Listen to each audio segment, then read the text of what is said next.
Не вика Кочи Мицко, нека затваря, нека прави, што ќе прави, не знам да прави, брат. 2 години се договараме нищо, од година из година се паѓаме долу и долу. Да ти кажам дека ми скиснало да живеем во оваа држава. 2 месеца со министерот среќаваме и он ни само вика ќе биде.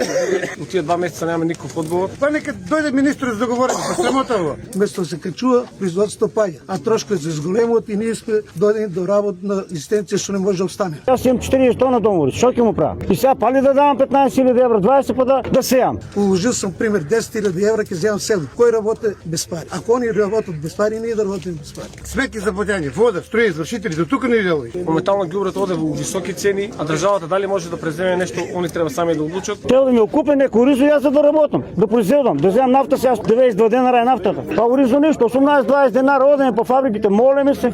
Нема рендаман, нема ова, нема он. Ако нема нека кажат, нема откуп, нема се ети готово. Гледа го тука кога да го бираме, од лево седе тај, затворија го, се другиот што беше од десна страна тај го затворија. Не вика Кочи Мицко, нека затваря, нека прави што ќе прави, не знам да прави, брат. Не треба се идва ако не се подобри нешто ситуацијата со откуп и со нешто субвенциите и работа. Иначе не ни треба зашто да идеме у загуба.